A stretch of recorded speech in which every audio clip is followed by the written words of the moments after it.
me say about extensibility according to Clean Core, and I will share our experience.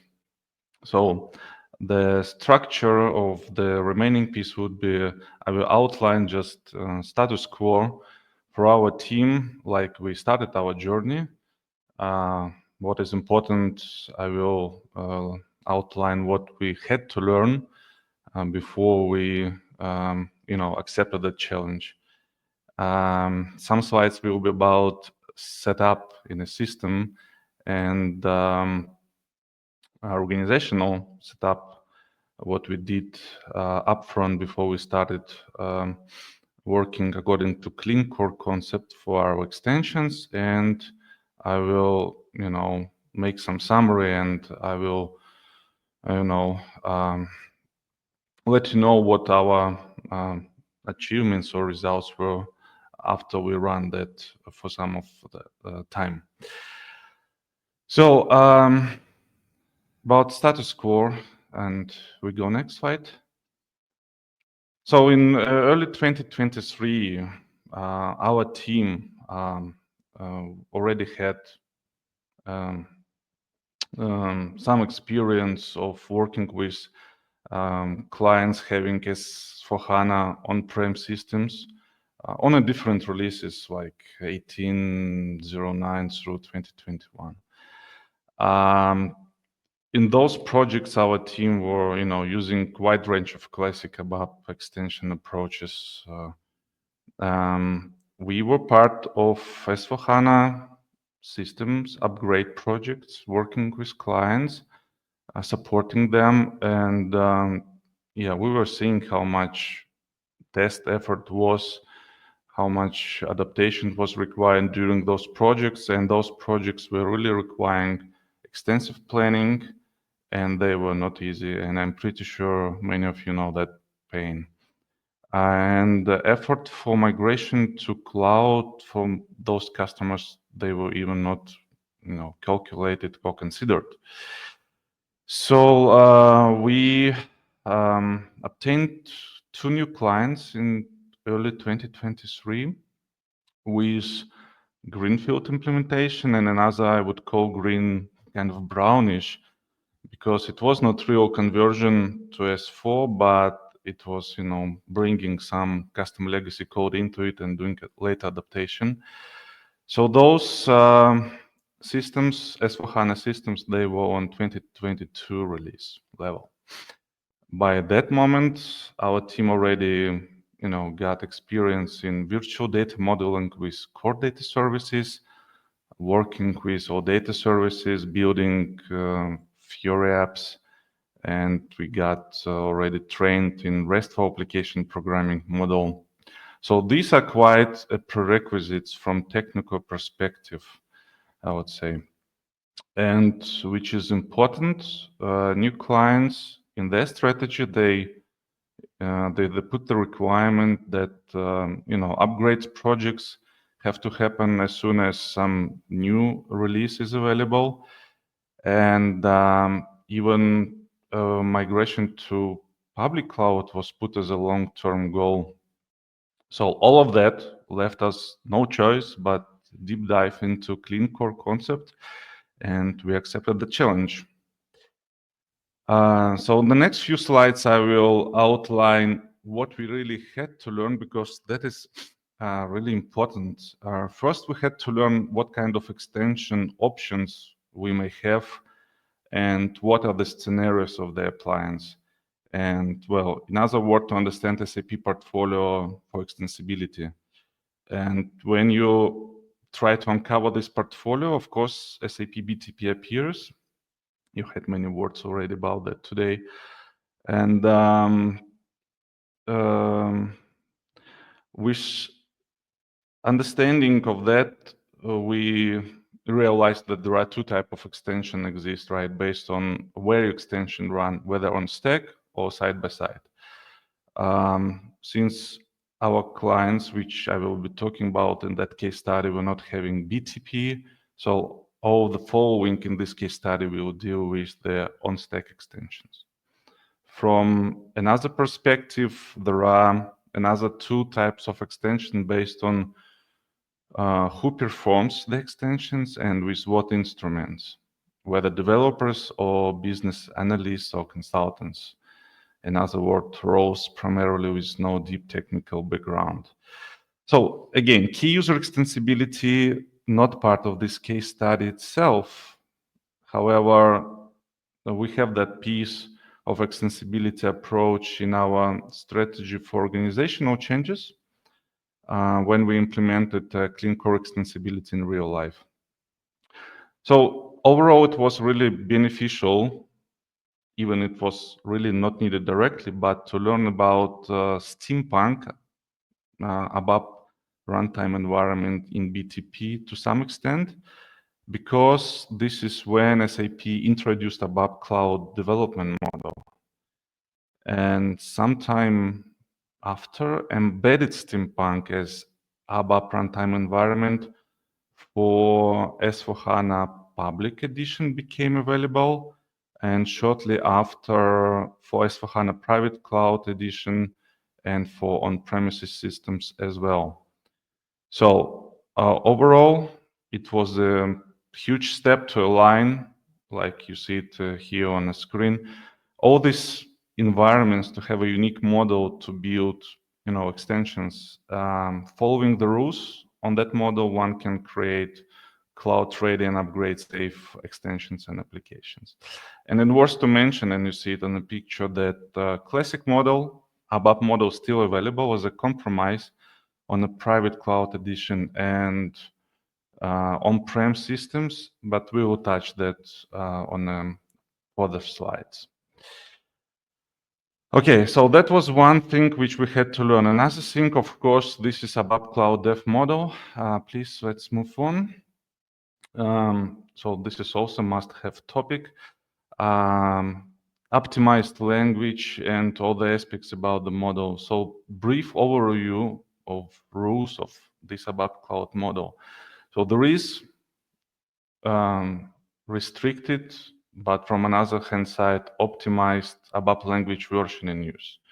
So there are examples like you cannot access file system, you cannot perform low-level access to database, DINPROS, reports and transactions, some system SY variables are not available anymore in this version of language. But I can't recall that development team was suffering due to the lack of the restricted statements and concepts of this new version of language. Main thing about new rules of ABAP Cloud model were, to my opinion, use public SAP APIs, local or remote, released by SAP to access data and functions, and use public SAP extension points. I guess these two rules were causing most of difficulties at beginning, especially when you as a developer of specific functional area domain and the data model very well, you work with that since much time. Now you have to start dealing with the new artifacts and try to find released ones APIs. So these 2 points, I guess they gave us quite a headache from the beginning. So another 2 things, use ABAP development tools as IDE. I guess there is no comments. I guess it's business as usual already. Use ABAP RESTful application programming model. Yes, that's really a prerequisite. So I guess this is overall overview about Cloud Dev model restrictions and concepts. So I hope that gives overview about that, but you really have to invest time in order to understand it quite better. Excuse me.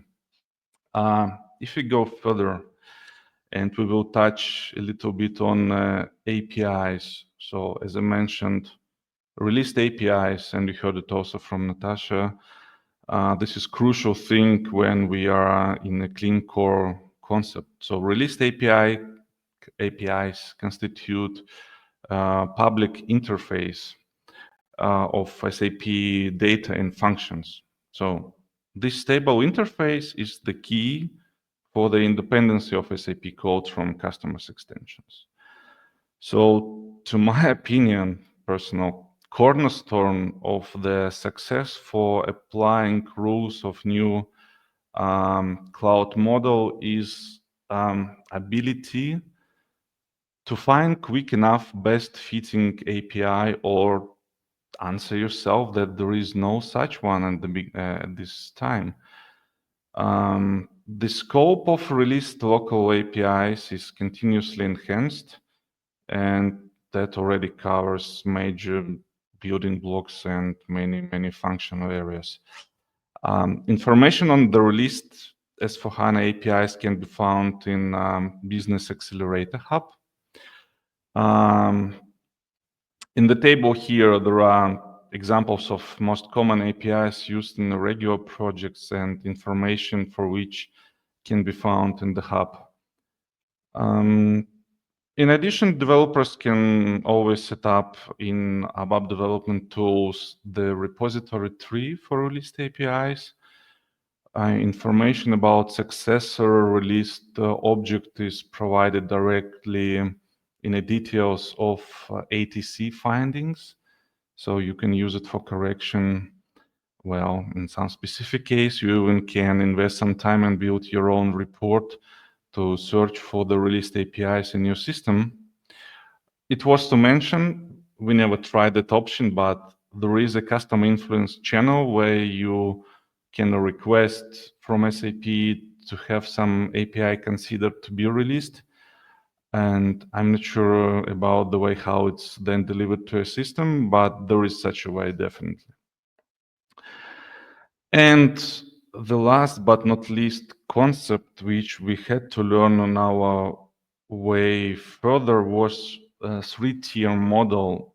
I believe for most of you who already saw and read some articles, blogs about extensibility with clean code, this three-tier model already is known to some extent. So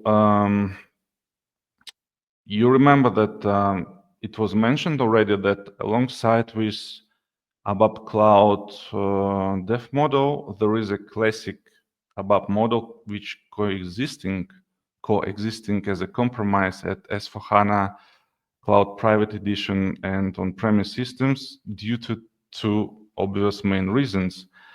First, existing classic custom legacy ABAP code, which can be a lot of them. And of course, second reason is missing released API. And let's not forget that private cloud on-premise systems, they have quite much broader business scope in comparison to public cloud. So fundamental principles that ABAP Cloud and classic models can coexist is because ABAP language version is defined on an object level. So basically that offers a gradual transition from the classic to cloud extensibility model. Of course, if every developer sets the language version as he or she wants, that would be impossible to manage that chaos. That's why model is really needed. So on this screen, it's kind of conceptual framework, or I don't know, mental abstraction, if you wish. However, which has some concrete setup in a system according to guidelines from SAP. So very briefly, not to go into too much technical things here. Tier 1, this layer is based on ABAP Cloud development model completely. So the rules of it was, covered above. Nothing to add. This is default tier for, new custom extensions. Tier 2, this is so-called enabler for tier 1 in using non-released APIs. So this is one of the, this to satisfy one of the reasons why we have classic model coexisting with the ABAP Cloud model in the same system.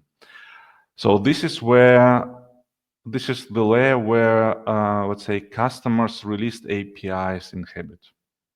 In fact, customer released API wraps around the non-released SAP API, and that's why how it's enabled for usage. And final tier 3, available for customer, is reserved for classic extension based on a custom ABAP code that is not implementable in tier 1 and 2. That's the layer to contain all the legacy custom code. There are different strategies how to deal with that tier.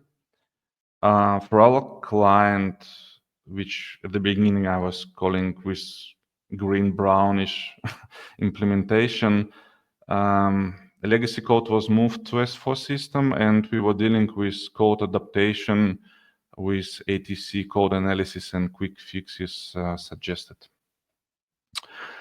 So that was overall very high level picture of the some aspects which we really had to learn before we started working in a new way. So now if we move further, next slide, this will be now mainly about settings which we had to do in order to satisfy the rules and concept of clean core extensibility. So, and I was calling that time like needed to sharpen your axe before you start chopping the trees down. So what was done in the system mainly, and again, that was normally done in according to guidelines from SAP, very detailed documents. You can find them online, nothing fancy. But what we found enough for those projects is first step, creation of a custom namespace. Well, again, optional step according to the documentation, but the practice shows that it's quite beneficial, because when you get a separate namespace, you avoid the name collisions of development objects. It gives you clear, unambitious separation of development objects that simplifies version control over it, and what is important, objects can be found more easily using this approach, and you probably will get the idea a bit later why. So namespace is, to our opinion, this is what really helps. Creation of software components, the next one. The basic idea is that in tier 1, rules of cloud development model are enforced by syntax checks and runtime checks, and they cannot be bypassed. Tier 2 and Tier 3, they follow classic ABAP development model, but use the ABAP ATC checks to enforce the cloud rules as much as possible. So, in fact, we created 3 software components for all 3 tiers, and we found that approach, again, more solid in accordance to the model. However, according to the guidelines, only 1 software component for tier 1 would be sufficient. Another system setup, which again helped us a lot and was quite beneficial, is the extensive packages structure on the next slide that would be demonstrated a little bit in more details. The structure of the packages which intersects the software components. ATC standard variant was taken just to tune a little bit checks which we need to perform. Again, there is a standard variant of that, not much to say in addition to that. Important mechanism to control development of extensions is to use the proper authorization. And with STAM authorization object, one can control if a developer can create objects belonging to ABAP Cloud development model only. And yes, we had such a role for the developers, let's say, not with the great enough experience, especially in a cloud development paradigm. Our settings in terms of organization was that obviously development team was trained. It took really several months. First, small group of developers were trained, and then it was spread it over the whole team. We have kind of decision board in a development team for making decision and acceptance that, hey, we cannot work in a tier 1. We need an exception to work with objects which lay down in a tier 2 and 3. And what I mentioned earlier, key user extensibility, important piece of extensions which follow by definition the clean core concepts, and we insisted for our clients that consultants and business analysts get trained with the extensibility instruments like UI adaptation, custom fields and logic, manage KPIs and reports. That helps us a lot as a development team not to spend time for these things. So next slide, again, will not go into much details, but that demonstrates the 3 layers according to the model. And on one hand side, on another hand side, we were thinking about extensive packages structure just to separate, let's say, packages for functional areas, then within functional areas to separate them between UI, virtual data model, body implementation, etc. From all those, higher level packages, there is normally the packages which are sitting in inhabiting in a software components for tier 2 and tier 3. So this hierarchy really helped us in order to, to control things very well. So with that, I hope it was not too much details and technical. We approach the final slide from me. Some outcomes compared with the classic ABAP model, the overall effort of a developer at the beginning rised. And I guess it was rough estimation, but I guess I will not be wrong. As I said, it was rising up to, let's say, 30% at the beginning. And that's considering that we spent already some time in learning new things, set up the system, etc. Still, you have really to change your mindset. You really have to, work with the temptation from the developers that they still think in a bit old approach, which they worked for a long time already. So it was really a peak at the beginning of using this new approach, but I guess during a year that peak already went down. Both clients, after we started in 2023 with their release of 2022, they made upgrade projects. They moved one to the private cloud, one stayed on premise, but most of them were upgraded to 2023.